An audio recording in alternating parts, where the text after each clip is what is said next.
नमस्कार बंधुओं, आप सभी का अपने YouTube क्लास में वेलकम। आज का जो अपना टॉपिक रहेगा वह रहेगा आनुवंशिकी, या फिर अपन पढ़ेंगे जेनेटिक्स के बारे में कि आनुवंशिकी क्या होती है अपने शरीर के अंदर, फिर आनुवंशिकी का क्या महत्व है, कौन कौन से ऐसे लक्षण हैं, तो इनके बारे में आज अपन अध्ययन करते हैं। सबसे पहले बात करते हैं इसी शब्द के ऊपर कि ये आनुवंशिकी क्या है, ये जेनेटिक्स क्या है, ये शब्द कहां से आया, इसकी उत्पत्ति कैसे हुई, यह शब्द सर्वप्रथम किसने दिया, तो जानते हैं इसके बारे में। चलिए, आनुवंशिकी यह एक विज्ञान की शाखा है। क्या है? विज्ञान की शाखा है जिसके अंतर्गत अपन शरीर के आनुवंशिक लक्षणों एवं विविधताओं के बारे में अध्ययन करते हैं। किसका अध्ययन करते हैं? आनुवंशिक लक्षणों और विविधताओं के बारे में अध्ययन करते हैं, और इसे अपन कहते हैं जेनेटिक्स। और यह जो जेनेटिक्स शब्द है यह ग्रीक भाषा के जीन शब्द से बना है। ठीक है, तो बात करते हैं अपन आनुवंशिकी के बारे में। यह क्या एक विज्ञान की शाखा है, यह विज्ञान की एक शाखा है जिसमें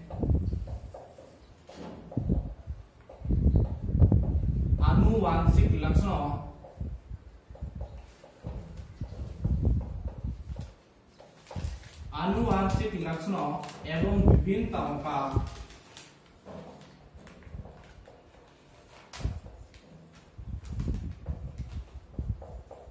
अध्ययन किया जाता है। अर्थात आनुवंशिकी एक प्रकार की विज्ञान की शाखा है जिसके अंतर्गत आनुवंशिक लक्षणों और विभिन्नताओं का अध्ययन करते हैं। बात करते हैं कि आनुवंशिक लक्षण क्या होते हैं? ऐसे लक्षण जिनका पीढ़ी दर पीढ़ी स्थानांतरण होता रहता है, या जनक से संतति के अंदर लक्षणों का स्थानांतरण होता है, उन्हें अपन क्या कहते हैं? आनुवंशिक लक्षण कहते हैं। अर्थात ऐसे लक्षण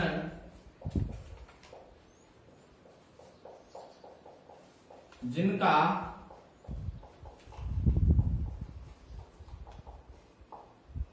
एक पीढ़ी से दूसरी पीढ़ी में स्थानांतरण होता है, ट्रांसफर होता है, ऐसे लक्षण क्या कहलाते हैं? आनुवंशिक लक्षण कहलाते हैं। बात करते हैं विभिन्नता। क्या है विभिन्नता? माना कि जनकल जो संतति उत्पन्न होती है उसके अंदर क्या पाई जाती है? विभिन्नता पाई जाती है। क्यों पाई जाती है? क्योंकि ये माता है, पिता है, इनकी जो संतान उत्पन्न होगी उनके अंदर क्या पाई जाती है? विभिन्नता पाई जाती है। विभिन्नता क्यों पाई जाती है? क्योंकि इसके अंदर माता के भी लक्षण हैं और पिता के भी लक्षण हैं, दोनों लक्षणों का मिश्रण समूह है। क्या है? संतान। अर्थात इसमें क्या पाई जाती है? विभिन्नता पाई जाती है। न तो ये माता के समान होती है और न ही ये पिता के समान होती है, इसके अंदर क्या पाई जाती है? विभिन्नता। तो इनका जो अपन अध्ययन करते हैं वो कौन सी शाखा के अंदर करते हैं? इस आनुवंशिकी के अंदर करते हैं। आगे बात करते हैं विद्यार्थियों, ये जो आनुवंशिक इंग्लिश अपन कहते हैं जेनेटिक्स, क्या कहते हैं? जेनेटिक्स कहते हैं। जेनेटिक्स, इस जेनेटिक्स शब्द का सर्वप्रथम प्रयोग है वह किया था जॉन बेटसन ने। कब किया था? 1905 के अंदर इस जेनेटिक्स शब्द का सर्वप्रथम किसने प्रयोग किया था? जॉन बेटसन ने। और इस शब्द की उत्पत्ति ग्रीक भाषा के जीन शब्द से हुई है। कौन से शब्द से हुई है? जीन शब्द से हुई है। फिर विद्यार्थियों बात करते हैं आगे, अपना एक शब्द है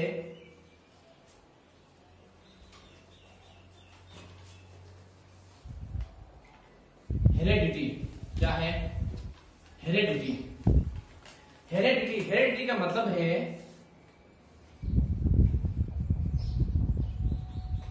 वंशागति। क्या है? वंशागति। अर्थात वंशागति क्या होता है? आनुवंशिक लक्षणों का एक पीढ़ी से दूसरी पीढ़ी में स्थानांतरण क्या कहलाता है?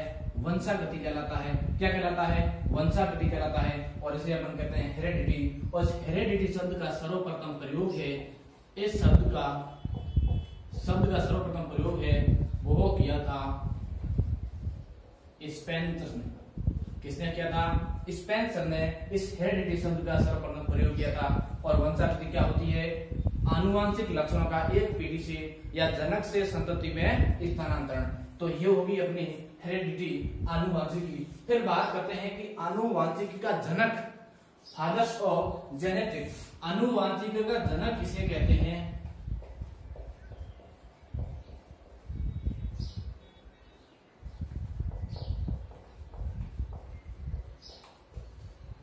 आनुवंशिकी का जनक ग्रेगर जॉन मेंडल को कहते हैं। किसको कहते हैं?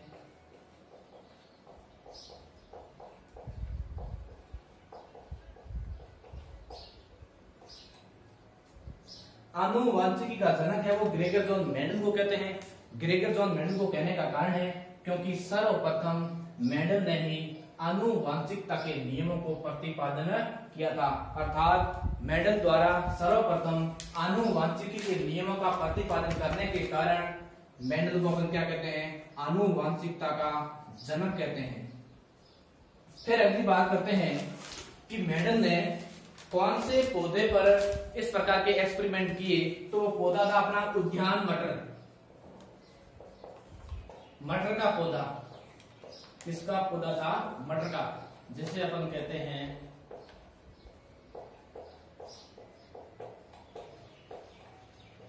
Pisum sativum. अर्थात इस पौधे पर मेंडल ने 1856 से 1863 लगभग 7 वर्ष तक प्रयोग किए।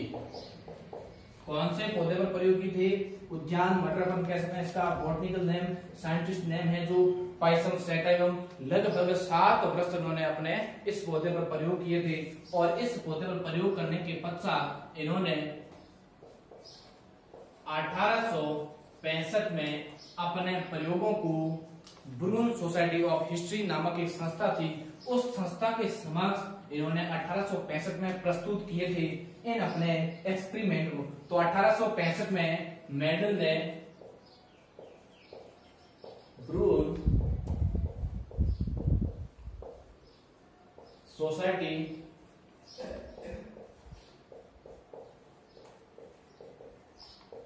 ऑफ हिस्ट्री, इस प्रकार की सोसाइटी के समक्ष इन्होंने अपने प्रयोगों को प्रस्तुत किया।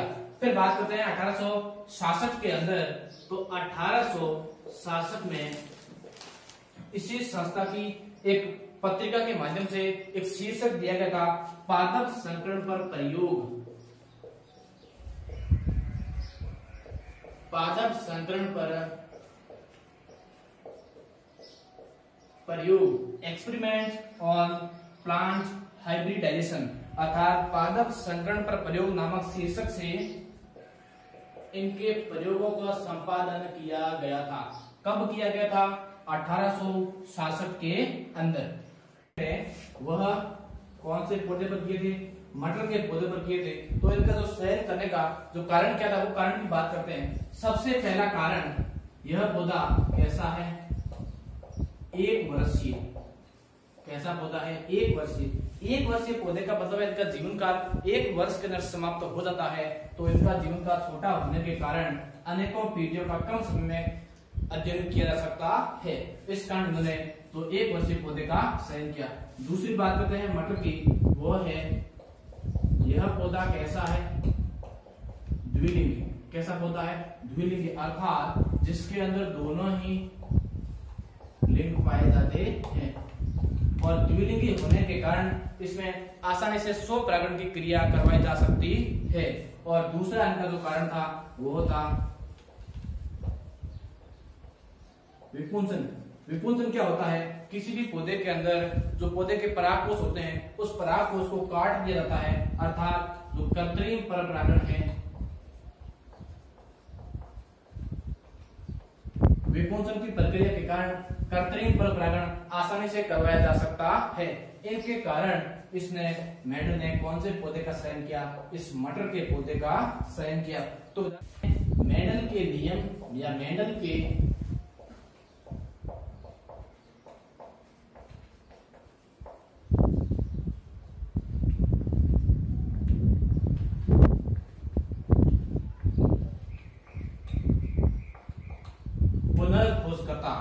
अर्थात मेंडल ने अपने नियमों को 1866 के अंदर प्रकाशित करवा दिया था। लेकिन ये जो तीन वैज्ञानिक है जिन्होंने मेंडल के नियमों की पुनर्खोज की, तो वो तीन कौन कौन से वैज्ञानिक थे और कौन कौन कहां से थे। तो सबसे पहले बात करते हैं, जर्मनी का वैज्ञानिक था जिसका नाम था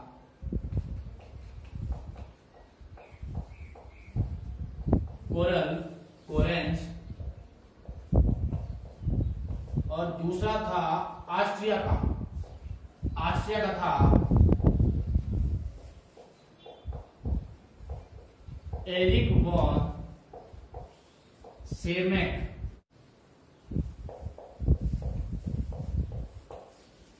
हॉलैंड का वैज्ञानिक था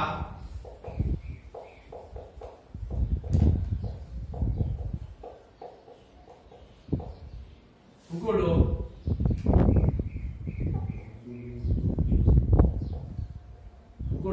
ब्रिज। तो ये तीन वैज्ञानिक थे जिन्होंने 1900 के अंदर इस मेंडल के नियमों की पुनर्खोज की। पुनर्खोज का मतलब है कि मेंडल ने अपने नियम है वो 1866 के अंदर प्रतिपादित कर दिए थे, लेकिन इन तीनों वैज्ञानिकों ने अपने प्रयोग जब 1900 के अंदर प्रकाशित करवाने गए, तब एक व्यक्ति का पता चला कि एक व्यक्ति ने 1866 या आज से 35 वर्ष पहले इस प्रयोग को संपादित कर दिया था। तो इनको कहा गया कि आप मेंडल के पुनर्खोजकर्ता है। आगे बात करते हैं अपन, कुछ अनुवांशिक शब्दावली है और वो अनुवांशिक शब्दावली अपन को मेंडल के नियमों को पढ़ने में सहायता देगी, या आसानी से अपन मेंडल के नियमों को समझ सकते हैं। तो थोड़ी सी पहले बात करते हैं उस अनुवांशिक शब्दावली के बारे में, जैसे जीन है,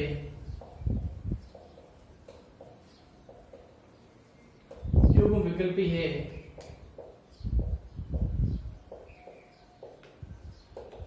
समयुग्मजी है, विषमयुग्मजी है। तो इस प्रकार काफी ऐसे शब्द है जिनको अपन समझते हैं कि ये शब्द कौन कौन से हैं, इनको नियम पढ़ने से पहले समझना जरूरी है। तो सबसे पहला अपना शब्द है जीन। जीन क्या होता है? अर्थात एक लक्षण की वंशावृत्ति का अध्ययन करने वाला कारक क्या कहलाता है? जीन कहलाता है। तो अपन लिख सकते हैं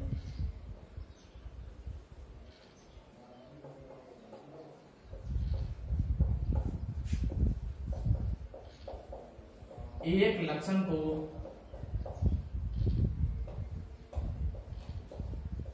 नियंत्रित करने वाला कारक क्या कहलाता है? जीन कहलाता है। अर्थात एक लक्षण को नियंत्रित करने वाला जो कारक है वो क्या कहलाता है? जीन कहलाता है। ध्यान दीजिए विद्यार्थियों, मेंडल ने इस जीन की शब्द की जगह कौन सा शब्द यूज किया था? कारक शब्द यूज किया था। तो जीन शब्द का सर्वप्रथम प्रयोग है वो किसने किया था?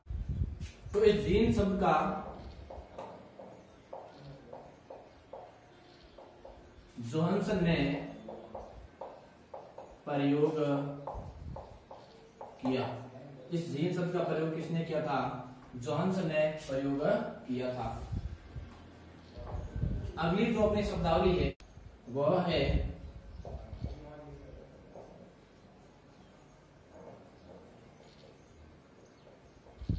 युग्म विकल्पी। युग्म विकल्पी क्या होते हैं? अर्थात एक ही जीन को नियंत्रण करने वाले लक्षणों के दो प्रयासी स्वरूप, एक ही लक्षण को नियंत्रित करने वाले जीन के दो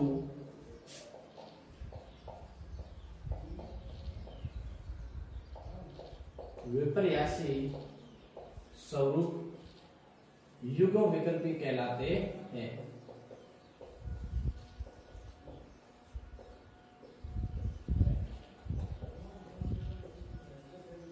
कहने का मतलब है कि एक ही लक्षण को नियंत्रित करने वाले जीन के दो विपरीत स्वरूप क्या कहलाते हैं, युग्म विकल्पी कहलाते हैं। जैसे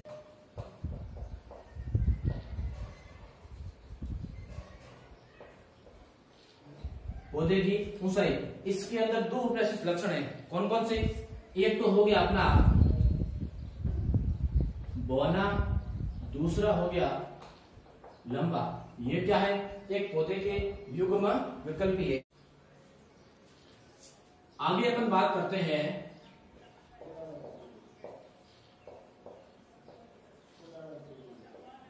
समयुग्मजी के बारे में, अर्थात जो युग्म विकल्पी है वो दो प्रकार के हो सकते हैं। एक तो हो सकता है अपना समयुग्मजी और दूसरा है विषम युग्मजी। तो बात करते हैं पहले अपन समयुग्मजी के बारे में, अर्थात एक ही लक्षण को नियंत्रित करने वाले जीन के दोनों विपरीत स्वरूप समान हो या दोनों युग्म विकल्पी क्या हो, समान हो, तो अपना क्या कहलाता है, समयुग्मजी कहलाता है। अर्थात एक ही लक्षण को नियंत्रित करने वाले जीन की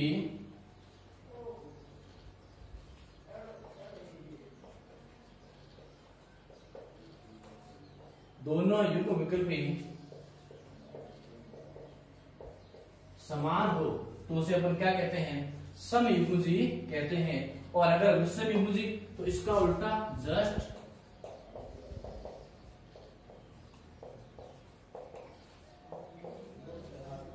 किसी लक्षण को नियंत्रित करने वाले जीन के दोनों युग्म विकल्पी जब असमान हो, क्या हो, असमान हो, तो उसे अपन क्या कहते हैं, विषम युग्मजी। अर्थात जैसे समयुग्मजी, तो इसका एग्जांपल हो गया अपना ये टीटी, दोनों कैपिटल टी है, अर्थात ये कैसा है, ये समयुग्मजी है। यह कैसा है, यह भी समयुग्मजी है, क्योंकि दोनों जो टी है वो स्मॉल है, ये भी स्मॉल है, ये भी स्मॉल है। लेकिन क्या यह समयुग्मजी है, बिल्कुल नहीं है। क्यों, क्योंकि एक टी इसके अंदर कैपिटल है और दूसरा टी क्या है, स्मॉल है। अर्थात यह अपना क्या हो गया, यह अपना हो गया विषम युग्मजी। यह अपना क्या हो गया, विषम युग्मजी, और ये दोनों क्या हो गए, समयुग्मजी। समझ में आ गया होगा, क्योंकि दोनों युग्म विकल्पी क्या है, समान है, या तो दोनों एक कैपिटल हो या दोनों एक स्मॉल हो, लेकिन एक कैपिटल और एक स्मॉल हो गया तो वो अपना क्या हो जाएगा, वो अपना हो जाएगा विषम युग्मजी। आगे बात करते हैं अपन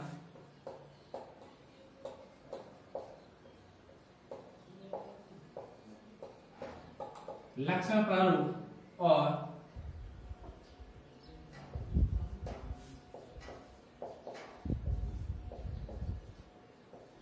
जीन प्रारूप के बारे में। इसको अपन कहते हैं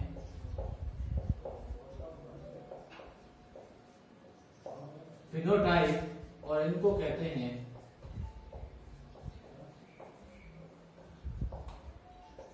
जीनोटाइप। ध्यान दीजिए विद्यार्थियों, लक्षण प्रारूप ऐसे लक्षण जो अपन किसी भी पौधे के बाह्य लक्षणों को देखकर पहचान सकते हैं, वे लक्षण क्या कहलाते हैं, लक्षण प्रारूप कहलाते हैं।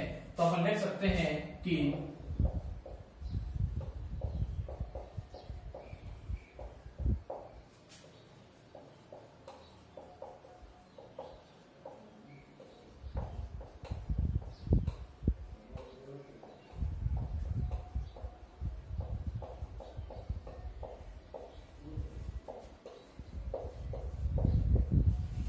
किसी सजीव की या किसी पौधे के बाह्य प्रकृति को अपन क्या कहते हैं, लक्षण प्रारूप कहते हैं। जैसे मैं लिखूं पौधे का बौना या फिर लंबा, इस बौने या लंबे को अपन उसके बाद बाह्य लक्षणों को देखकर आसानी से पता कर सकते हैं। तो ये अपना कौन सा हो गया, ये हो गया अपना लक्षण प्रारूप। फिर बात करते हैं जीन प्रारूप। तो किसी भी सजीव की आनुवंशिक संरचना, किसी भी सजीव की क्या आनुवंशिक संरचना क्या कहलाती है, जीन प्रारूप कहलाती है। तो किसी सजीव की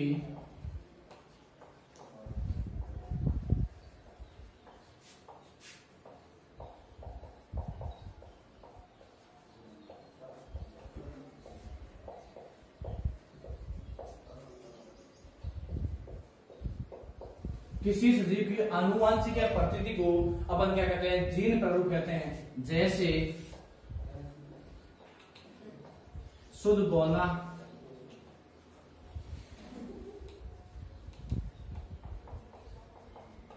अशुद्ध लंबा, यह कैसे लक्षण है, यह है अपने जीनोटाइप। क्या है, जीनोटाइप है। आगे और शब्दावलियां हैं, काफी सारी शब्दावलियां हैं जिनकी फिक्स परिभाषा है। बात करते हैं अपन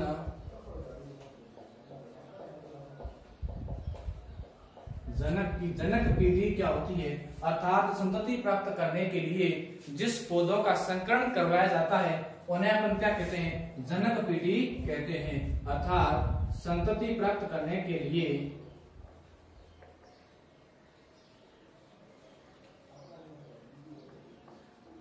संतति प्राप्त करने हेतु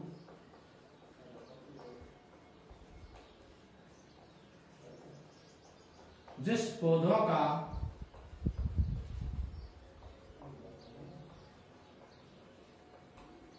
संकरण करवाया जाता है उसे अपन क्या कहते हैं, संतति पीढ़ी, जनक पीढ़ी कहते हैं। अब विद्यार्थियों आगे बात करते हैं अपनी F1 पीढ़ी के बारे में। तो संतति जनक, तो जनक पीढ़ी से प्राप्त पीढ़ी क्या कहलाती है, अपनी F1 पीढ़ी, अर्थात कि जनक से प्राप्त प्रथम पीढ़ी F1 पीढ़ी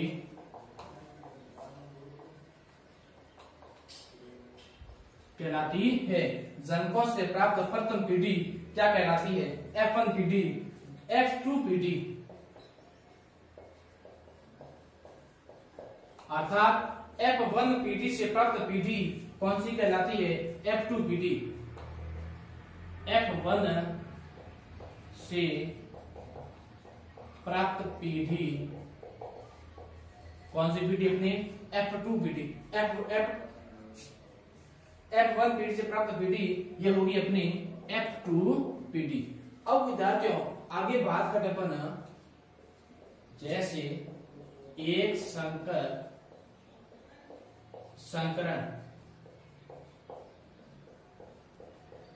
एक संकरण क्या होता है, आपको शब्द याद रखना है।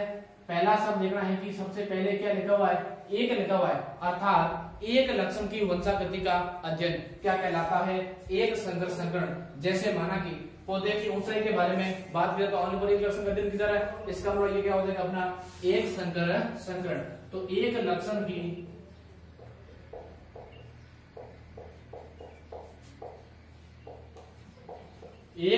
की वंशागति का अध्ययन क्या कहलाता है, एक संकरण कहलाता है। दूसरा है अपना द्विसंकर संकरण। ऐसा संकरण जिसके अंदर दो लक्षणों की वंशागति का अध्ययन करवाया जा रहा है। अपन को पहला शब्द देखना है, पहले शब्द क्या है, अगर एक है तो एक लक्षण की वंशागति का अध्ययन, अगर द्वि है तो दो लक्षणों की वंशागति का अध्ययन। ऐसा संकरण जिसमें दो लक्षणों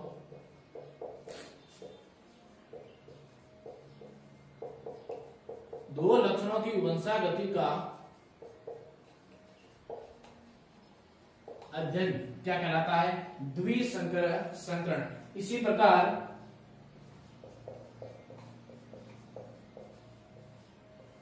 त्रिसंकर संकरण। त्रिसंकर संकरण क्या, पहला अक्षर क्या है, त्रि, इसका मतलब इसके अंदर कितने लक्षणों का अध्ययन किया जाएगा, 3। तो अपन कह सकते हैं 3 लक्षणों की वंशागति का अध्ययन क्या कहलाता है, त्रिसंकर संकरण। फिर एक और संकरण है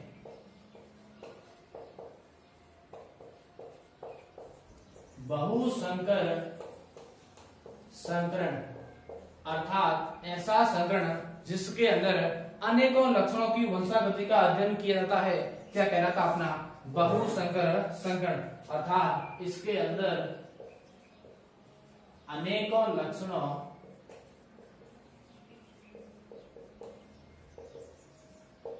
की वंशागति का अध्ययन।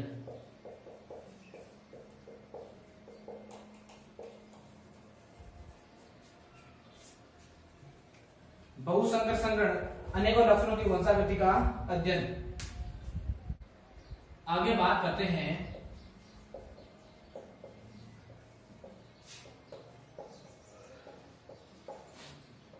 प्रभावी लक्षण और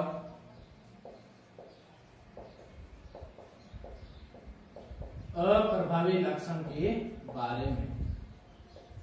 प्रभावी लक्षण ऐसे लक्षण जो अपने आप को F1PD में अभिव्यक्त कर पाते हैं, क्या कहलाते हैं? प्रभावी लक्षण।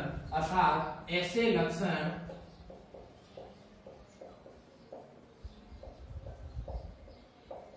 जो स्वयं को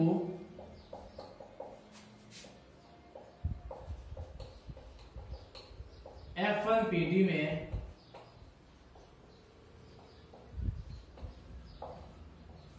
अभिव्यक्त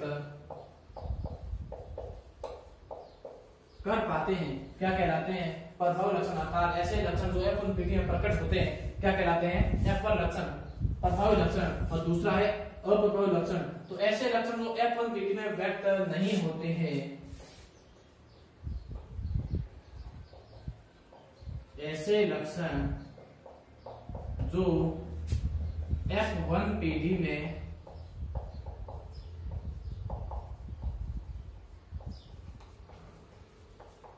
प्रकट नहीं होते हैं, क्या कहलाते हैं? अप्रभावी लक्षण कहलाते हैं। जो F1PD के अंदर प्रकट होते हैं वे तो हो गए अपने प्रभावी लक्षण, और जो अपने प्रभाव को प्रकट नहीं करते हैं वे हो गए अपने अप्रभावी लक्षण। फिर बात करते हैं अपन टेस्ट क्रॉस अर्थात परीक्षण संकरण। ध्यान दीजिए, परीक्षण संकरण क्या होता है? ऐसा संकरण जिसके अंदर F1PD का क्रॉस है वह अप्रभावी जनक के साथ करवाया जाता है, तो उस प्रकार के संकरण को अपन क्या कहते हैं? परीक्षण संकरण कहते हैं। अर्थात ऐसा संकरण जिसमें F1PD का संकरण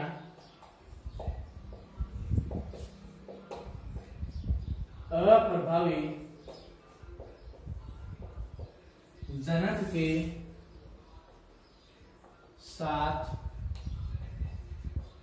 करवाया जाता है। F1PD का संकरण वो किसके साथ करवाया जाएगा? इस अप्रभावी जनक के साथ करवाया जाएगा। तो इस प्रकार के संकरण को अपन क्या कहते हैं? टेस्ट क्रॉस कहते हैं। दूसरा है अपना बैक क्रॉस,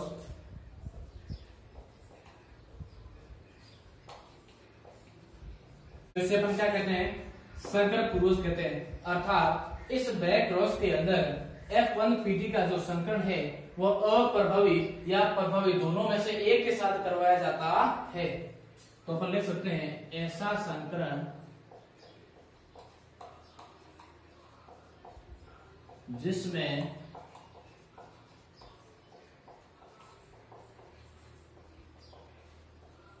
F1PD का संकरण प्रभावी एवं अप्रभावी दोनों में से किसी के साथ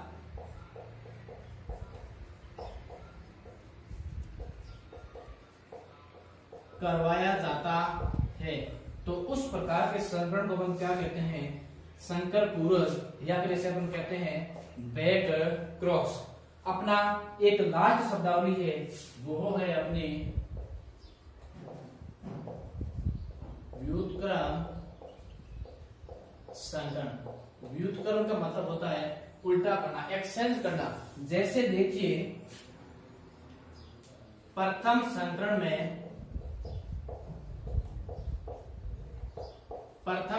में मैं ए पादप को नर एवं बी पादप को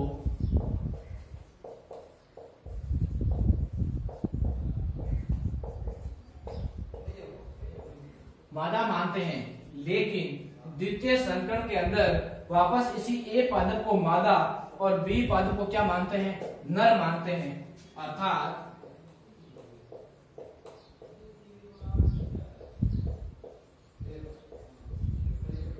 द्वितीय संकरण में